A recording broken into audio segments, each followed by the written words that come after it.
ನಮಸ್ಕಾರ, ಶುಭ ಸಂಜೆ. ಸಂಕಲ್ಪ ಸಿದ್ಧಿ ಕಾರ್ಯಕ್ರಮಕ್ಕೆ ತಮ್ಮೆಲ್ಲರಿಗೂ ಆತ್ಮೀಯ ಸ್ವಾಗತ ಹೇಳ್ತಾ ಇರೋದು ನಾನು Anusha. So first time channel ವೀಕ್ಷಿಸ್ತಿದ್ದೀರಾ ಅಂದರೆ ಈಗಲೇ ಚಾನಲ್ನ ಸಬ್ಸ್ಕ್ರೈಬ್ ಮಾಡಿ, ನಮ್ಮ ವೀಡಿಯೋಸ್ನ ಲೈಕ್ ಮಾಡಿ. ಪ್ರತಿನಿತ್ಯ ಕೂಡ ನಿಮಗೆ ಸಾಕಷ್ಟು ವಿಚಾರಗಳು, ವೇದ, ಶಾಸ್ತ್ರ, ಪುರಾಣ, ಜ್ಯೋತಿಷ್ಯ, ವಾಸ್ತು, ಯಾವುದೇ ರೀತಿಯಾಗಿರುವಂತಹ ಸಮಸ್ಯೆಗಳಿದ್ದಲ್ಲಿ ಸರಳ ರೀತಿಯಲ್ಲಿ ಹೇಗೆ ನೀವು ಪರಿಹಾರಗಳನ್ನ ಮಾಡ್ಕೊಳ್ಬೇಕು ಅನ್ನೋದ್ರ ಬಗ್ಗೆ ತಿಳಿಸ್ಕೊಡುವಂತಹ ಸ್ಪಿರಿಚುವಲ್ ಗುರು ಡಾಕ್ಟರ್ ವಿಷ್ಣುದತ್ತ ಗುರುಜಿಯವರಿದ್ದಾರೆ. ಗುರುಗಳನ್ನ ಇವತ್ತಿನ ಕಾರ್ಯಕ್ರಮಕ್ಕೆ ಬರಮಾಡ್ಕೊಳ್ಳೋಣ. ನಮಸ್ತೆ ಗುರುಗಳೇ, ಕಾರ್ಯಕ್ರಮಕ್ಕೆ ಭಕ್ತಿಯ ಸ್ವಾಗತ.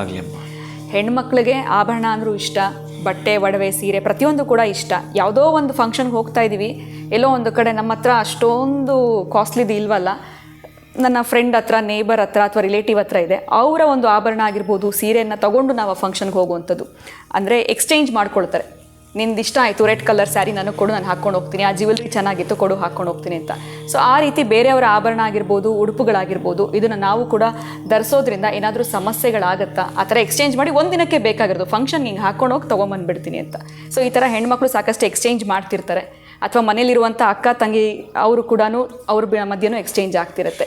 ಸೊ ಈ ರೀತಿ ಮಾಡ್ಕೊಳ್ಬಹುದಾ? ಇದರಿಂದ ಏನಾದರೂ ಸಮಸ್ಯೆಗೆ ಈಡಾಗ್ತೀವಾ? ಏನು ಹೇಳ್ತೀರಾ ಗುರುಗಳು? ಓಂ ವಿಶ್ವಸ್ಮೈ ನಮಃ. ಪ್ರೀತಿಯ ಬಂಧುಗಳೇ, ಇಲ್ಲಿ ಕಳಕಳಿಯ ಮನವಿ ಅಂತ ಒಂದಿದೆ. ಕಳಕಳಿಯ ಮನವಿ. ಆಭರಣಗಳಿದಾವಲ್ಲ, ಆಗೋ ಹೇಗೋ ಅದಕ್ಕೂ ಸ್ವಲ್ಪ ಎಕ್ಸ್ಕ್ಯೂಸ್ ಇದೆ, ಪರವಾಗಿಲ್ಲ. ಯಾಕಂದರೆ ಅದು ಅವರ ಮನಸ್ಸಿನೊಳಗಡೆ ನನ್ನ ಹತ್ರ ಏನೂ ಇಲ್ಲ, ಆ ಫಂಕ್ಷನ್ಗೆ ಹೇಗೆ ಹೋಗೋದು ಅಂತಕ್ಕಂತಹ ಗೀಳು ಭಾವನೆ ಇದ್ದಾಗ, ಒಂದು ರೀತಿಯ ಕೀಳರಿಮೆ ಅವರಿಗಿದ್ದಾಗ, ಬಹುಶಃ ಅವರ ಮನಸ್ಸು ಉಲ್ಲಾಸವಾಗಬೇಕಾದ್ರೆ ಒಂದು ಆಭರಣ ಕೂಡ ಖುಷಿಯಾಗಿ ಹೋಗಿ ಬರ್ತಾರೆ. ಬಹುಶಃ ಪರವಾಗಿಲ್ಲ, ಅದು ನಿಮ್ಮ ರಿಲೇಟಿವ್ಸ್, ನಿಮ್ಮ ನೈಬರ್ಸ್ ಕಡೆಯಿಂದ ತಗೊಂಡು ಹೋಗೋದು ಅಭ್ಯಂತರವಿಲ್ಲ. ಆದರೆ ವಸ್ತ್ರಗಳು ಯಾವುದೇ ಕಾರಣಕ್ಕೂ ಅಂತಹ ಕೂಡದು, ನನ್ನ ಪ್ರಕಾರ ಅಲ್ಲವೇ ಇಲ್ಲ. ಬೇಕಾದ ಕೊಟ್ಟುಬಿಡ್ಬೋದು ನೀವು ಅವರಿಗೆ, ಅಭ್ಯಂತರ ಎಲ್ಲ ಕೊಟ್ಟುಬಿಡಿ. ಆದರೆ ಮತ್ತು ಅವರು ಬಳಸಿ ನೀವು ಬಳಸೋದು ಅಷ್ಟೇ ಕರೆಕ್ಟ್ ಅಲ್ಲ. ನಾನು ನೋಡಿದ್ದೇನೆ ಕೆಲವೆಲ್ಲ ಕೂಡ ಆ ತರಹದ್ದು ಸಮಂಜಸವಲ್ಲ.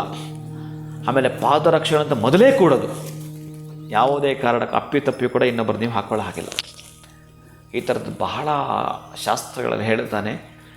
ನಮ್ಮ ಹಿಂದೆ ಬರ್ತಾವಂತೆ ಕೆಲವು, ನಮ್ಮ ಹಿಂದೆ ಬರ್ತಾ ಇರತಕ್ಕಂಥ ಅದೃಷ್ಟ ಬಹಳ ದೂರ ಸರಿದು ಬಿಡುತ್ತಂತೆ.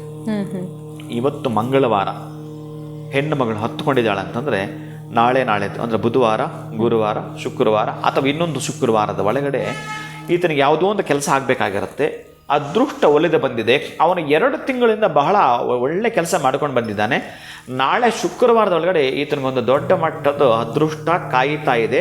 ಅದರ ಮುಖಾಂತರ ಹಣ ಬರಲಿಕ್ಕೆ ಸಾಧ್ಯವಿದೆ. ಮಂಗಳವಾರ ಇವತ್ತು ಯಾವುದೋ ಕಾರಣಕ್ಕೆ ರಾದ್ದಾಂತವಾಗಿ ಜಗಳ ಆಯಿತು ಆ ಮನೇಲಿ ಅಂತಂದರೆ ಆಗೋವಂಥ ಕೆಲಸ 8 ತಿಂಗಳು ಫಸ್ಟ್ ಫೋನ್. 8 ದಿನ ಅಲ್ಲ, 8 ತಿಂಗಳು. ಚೆನ್ನಾಗಿ ನೆನಪಿಟ್ಕೊಳ್ಳಿ. ಆತ ಇನ್ನು ಖುಷಿ ಅಂದರೆ ಅಷ್ಟು ಖುಷಿಯಿಂದ ಲವಲವಿಕೆಯಿಂದ ಮನಸ್ಸು ಮುದ ಅವನ ಮನೆಯೆಲ್ಲ ಮಾಡಿಬಿಟ್ಟಿರುತ್ತೆ. ಆದರೆ 8 ತಿಂಗಳು ಹೋದಾಗ ಅಲ್ಲೇ ಕುಸಿದು ಬಿದ್ದು ಬಿಡ್ತಾನೆ, ಡಿಪ್ರೆಷನ್ಗೊಳಗಾಗ್ತಾರೆ. ಇದು ಗೊತ್ತೇ ಆಗಲ್ಲ ನಮಗೆ. ಅದಕ್ಕೆ ನಾನು ತಾಳ್ಮೆ ಅನ್ನೋದನ್ನು, ಸಹನೆ ಅನ್ನೋದನ್ನು ಹೇಳ್ತಾನೆ ಇರ್ತೀನಿ. ಕೋಪದ ಕೈಗೆ ಕೊಡಬೇಡಿ ಅಂತ ಹೇಳ್ತಿರ್ತೀನಿ. ಬಹಳ ಪ್ರೀತಿಯಿಂದ ನೀವು ಮಾಡಬೇಕಾಗಿರ್ತಕ್ಕಂಥದ್ದು. ನಿಮಗೆ ಅವ್ರು ಕೇಳಿದ್ರೆ ಖುಷಿಯಿಂದ ಕೊಟ್ಟುಬಿಡಿ. ಆದರೆ ಮತ್ತು ಅವರು ಹಾಕ್ಕೊಂಡು ಹೋಗಿ ಬಂದಿರತಕ್ಕಂಥ ವಸ್ತ್ರವನ್ನು ನೀವು ಯಾವುದೇ ಕಾರಣಕ್ಕೂ ಮತ್ತು ಹಾಕ್ಕೊಳ್ಳೋದು ಕರೆಕ್ಟ್ ಅಲ್ಲ. ಒಡವೆಗೆ ಎಕ್ಸ್ಕ್ಯೂಸ್ ಇದೆ, ಆಭರಣ ಅಲ್ಲ, ಅದಕ್ಕೇನು ಅಭ್ಯಂತರವಿಲ್ಲ, ತೊಂದರೆ ಇಲ್ಲ, ಅದೆಲ್ಲ ಮಾಡ್ಕೊಂಡು. ಆದರೆ ಬಟ್ಟೆಗಳಲ್ಲಿ ಯಾವುದೇ ಕಾರಣಕ್ಕೂ, ಪಾದರಕ್ಷೆಗಳಲ್ಲಿ ನೋಡಿ, ಈ ಥರ ಸಣ್ಣದ್ದೇ ನಮ್ಮ ದೊಡ್ಡ ಮಟ್ಟದ ಇದನ್ನು ಹಾಳು ಮಾಡಿಬಿಡುತ್ತೆ. ತೀರಾ ಸಣ್ಣದ್ದೇ. ಈಗ ಎಂಥದ್ದು ಈ ಚಾಲೆಂಜಿಂಗ್ ಸ್ಟಾರ್ ದರ್ಶನ್ ಯಾವ ಮಟ್ಟದ ಅಭಿಮಾನವನ್ನು ಬೆಳೆಸ್ಕೊಂಡಿದ್ದ. ಮತ್ತು ಅವರ ತಾಯಿ ಆತನ ಕೈ ಹಿಡ್ಕೊಂಡು ಬೇಡ್ಕೊಂಡಿದ್ದಂತೆ, ನನ್ನ ಮಗನಿಗೊಂದು ಅವಕಾಶ ಕೊಡಿ ಅಂತ ಗಾಂಧಿನಗರದಲ್ಲಿ. ಅದು ಯಾವುದೂ ಇಲ್ಲ. ಆತನನ್ನೇ ಕೆಲವು ಹುಡ್ಕೊಂಡು ಬಂದುಬಿಡ್ತು ಒಂದು ಸಲ. ಯಾವುದು ಎತ್ತರಕ್ಕೆ ಬೆಳೆದು ಬಿಟ್ಟ. ಅಂಥ ಎತ್ತರಕ್ಕೆ ಬೆಳೆದಂತಹ ವ್ಯಕ್ತಿಗೆ ಈ ಸಣ್ಣದು ಒಂದು ಯಾವುದೋ ಒಂದರ ಜೊತೆ ಸಂಪರ್ಕ ಇಟ್ಕೊಂಡಿದ್ದು, ಇನ್ನು ಯಾವುದೋ ದುಶ್ಚಟಗಳಿಗೆ ಬಲಿಯಾಗಿ ಇನ್ಯಾವುದನ್ನೋ ಏನೋ ಮಾಡಿಸಿ ಏನು ಬ್ಯಾಡ್ ನೇಮ್ ತಂದುಕೊಂಡ. ಈಗ ಕೆಲವರು ಒಳಗಡೆ ಅವರೇ ಯೋಚನೆ ಮಾಡಲಿ, ಅವರದಾಗಿರ್ತಕ್ಕಂಥ ಅಭಿಮಾನಿಗಳಿಗೆ ಪೇನಿದೆ, ಇದು ಹಿಂಗೆ ಮಾಡಬಾರ್ದಾಗಿತ್ತು, ಹೌದು ನಮ್ಮ ಬಾಸ್ ಅಂತಿರ್ತಾರೆ ನೋಡಿ. ತೀರಾ ಸಣ್ಣದ್ದೇ ಅದು. ಯಾವ ದೊಡ್ಡ ಮಟ್ಟದ ಹೆಸರು ನಿಮಗೆ ಕೆಡಿಸ್ಬಿಡ್ತು.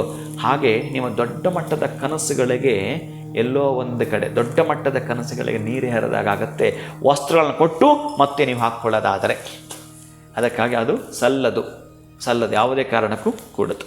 ಖಂಡಿತ ಗುರುಗಳೇ, ಇವತ್ತು ಕೇಳಿದಂಥ ವಿಚಾರ ಅಥವಾ ಪ್ರಶ್ನೆನ ಯಾವ ಒಂದು ವೀಡಿಯೋಸ್ನಲ್ಲಿ ಕೂಡ ನಾನು ಕೇಳಿರಲಿಲ್ಲ. ಬಹುಶಃ ಈ ತಪ್ಪುಗಳನ್ನ ಸಾಕಷ್ಟು ಜನ ಮಾಡ್ತಿರ್ತಿದ್ವಿ, ಆದರೆ ಆ ತಪ್ಪು ಅನ್ನೋದು ಗೊತ್ತಿರಲಿಲ್ಲ. ಇವತ್ತು ಅರಿವಾಯಿತು ತಮ್ಮ ವಿಚಾರಗಳಿಂದ. ಧನ್ಯವಾದಗಳು ತಮಗೆ. ನಮಸ್ಕಾರ. ಹರೇ ಶ್ರೀನಿವಾಸ. ಸೊ ಬಟ್ಟೆಗಳಾಗಿರ್ಬೋದು, ಚಪ್ಪಲಿಗಳನ್ನ ಖಂಡಿತವಾಗ್ಲೂ ನೀವು ಬೇರೆಯವ್ರದ್ದು ಧರಿಸಬಾರ್ದು. ಯಾಕೆ ಅನ್ನೋದಕ್ಕೆ ಉದಾಹರಣೆ ಕೂಡ ಗುರುಗಳು ತಿಳಿಸ್ಕೊಟ್ಟಿದ್ದಾರೆ. ಆಭರಣಗಳಲ್ಲಿ ಸ್ವಲ್ಪ ಮಟ್ಟಿಗೆ ಎಕ್ಸ್ಕ್ಯೂಸ್ ಇದೆ ಅಂತ ಹೇಳಿದರೆ ಇವತ್ತಿನ ವಿಡಿಯೋ ತಮ್ಮೆಲ್ಲರಿಗೂ ಇಷ್ಟ ಆಗಿದೆ ಅಂತ ಭಾವಿಸ್ತೀನಿ. ನಮಸ್ಕಾರ.